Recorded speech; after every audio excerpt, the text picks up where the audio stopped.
Hello, welcome to Michelle Sews Again. I'm Michelle. Today I have a really fun collaboration for you. I have partnered with Trish from Pinky's Farm and we have a surprise for you. If that sounds intriguing to you, then please stay tuned.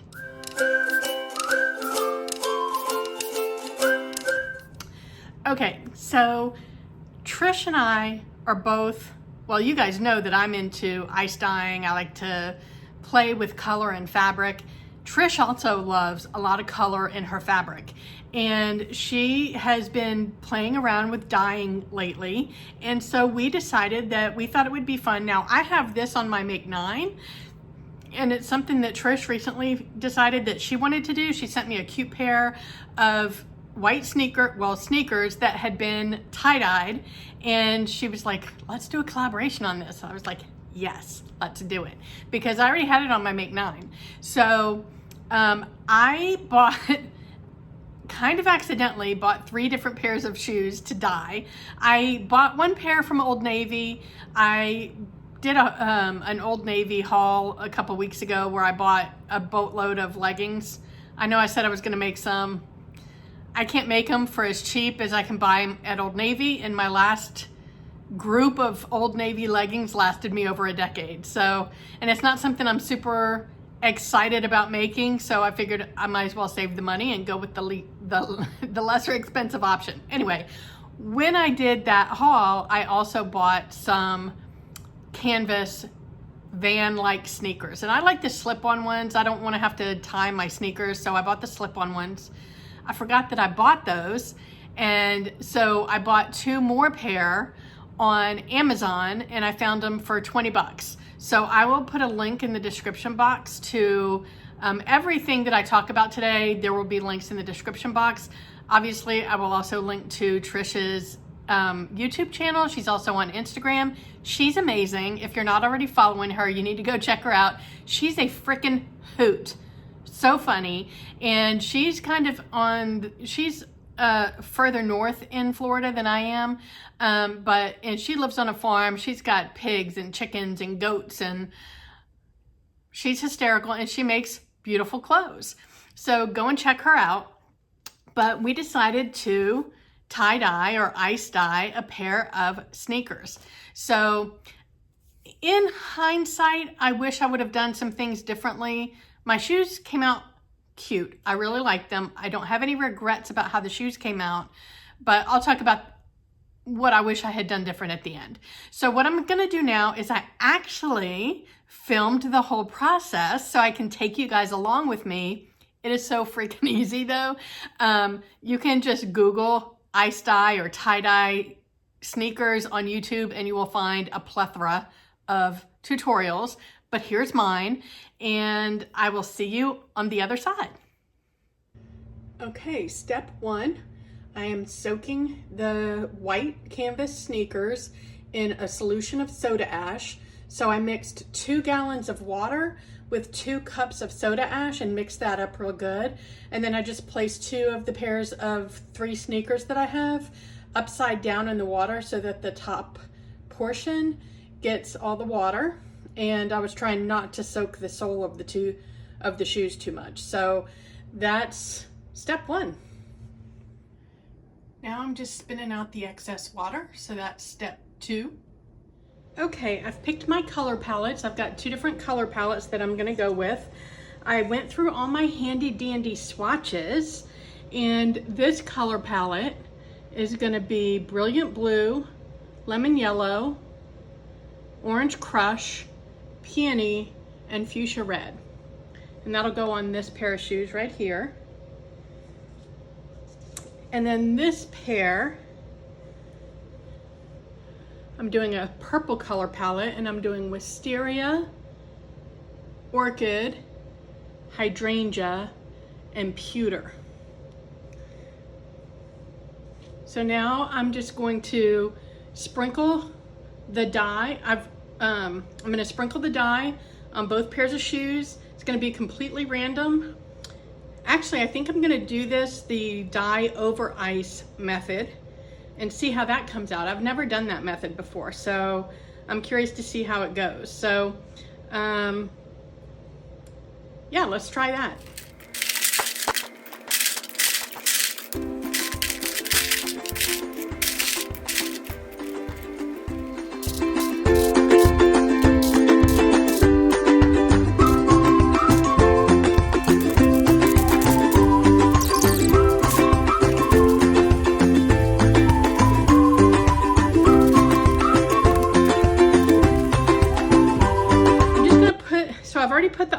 both pairs of shoes.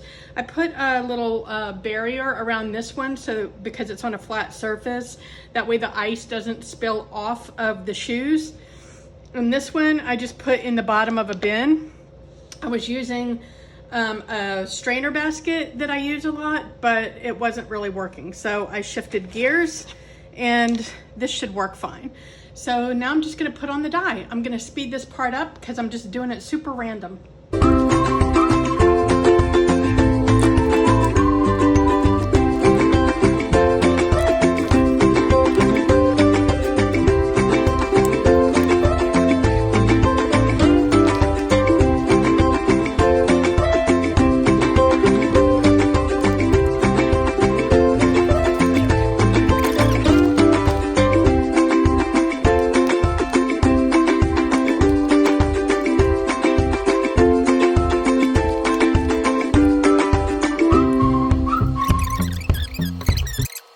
Okay, so here we are the next morning. I guess it's been about 12 hours since I started the project. And you can see that on this pair, there's still a big batch of undissolved dye. So I might put some more ice on that. And this pair is pretty well saturated. So I will leave these for another 12 hours. And then I'll start rinsing them out. Okay, sorry for the different point of view, but I decided that I didn't like all that liquid sitting inside the shoes while they were processing. So I emptied out the dye from the inside of the shoes since the ice was already melted. And I put both pairs of shoes up on this rack to finish processing. And the other thing that I did was I attempted to clean the dye off of the rubber outer sole. You can see I was not totally successful. So what I'm gonna try and do after everything is done, after they're batched, after they're washed and dried, if the dye doesn't come off that rubber, I'm gonna attempt to use a magic eraser. And if that doesn't work, then we'll have to try a different method in the future. But that's where we are right now. Okay, so putting it through the washing machine on 2 cycles got rid of most of the dye that got onto the rubber soles, but not all of it, as you can see. So I'm going to attempt to clean that off with just an old toothbrush and some toothpaste. So we'll see if that works, and I'll meet you back here. Okay, so as you see, I did the ice dye. If you watched my first dye along with me video that I did last year, you'll see that the process is pretty similar. The only difference is that I'm not able, obviously, to manipulate the fabric like I do with when I ice dye fabric. So I just went with the simple ice dye. I dyed over the ice, which is a first for me. Usually I put the dye on and then the ice on top. You can do it either way. And what I meant when I said that I wish I had done some things differently in hindsight, I had 3 pairs of sneakers. I still have one that I haven't dyed yet. So I'm gonna do something different there. But the first 2, I did them both the same way. I did different color palettes, but I wish I had done one the way that I did it. I wish that I had done a different methodology on the other pair. I had a great opportunity to show you guys dyeing sneakers 3 different ways, and I missed out on that opportunity. So I haven't actually dyed the 3rd pair yet. I do have a different method that I'm gonna do with those, and I am gonna film that and post that soon. But I do wish I had done something different with the 2nd pair that I am showing you today. So I'm actually really happy with the way that both pairs came out. One is more purpley and one is a little bit more of mixed, brighter colors. I have stuff in my wardrobe to go with both of these sneakers. And surprisingly, despite the fact that they are $20 sneakers that came off of Amazon, they're pretty comfortable. Now, I will say I don't usually wear socks with my Van sneakers. I just slip them on and go. These I have to wear no-show socks. Actually, I don't care if mine show or not. I like to wear the ped style socks. And I did find some no-show ones, but honestly, I couldn't care less if they show or not. But usually I don't bother even with that. And with these I have to, just because the inside seams are a little bit scratchy. But other than that, and the socks eliminate that issue.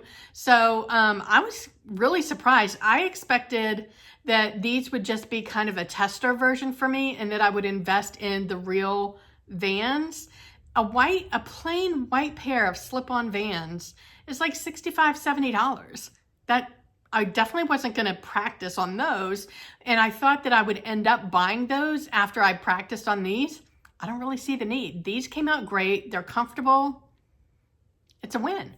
So let me know in the comments what you think about this ice dye shoe project. There's another method that I'm gonna try. So I think I might actually buy another pair of shoes. And my next video, I'll show you 2 different new methods of dyeing sneakers. And I hope that that sounds interesting to you. And I hope that it works out for me. So yeah, I hope you enjoyed this collaboration. If you are coming to me from Trish's channel, thank you so much for joining me. If you haven't yet checked out Trish's sneakers, then go and check them out. I haven't seen him yet, and I'm super excited. So yeah, let us know what you think about the collaboration, and what you think about the shoes. And have you tried dyeing shoes? I'd love to hear about your process. I'd love to hear about your outcome. Yeah, wherever you are, I hope the weather's amazing. I hope you're able to get some sewing in, and I will talk to you next time. Bye.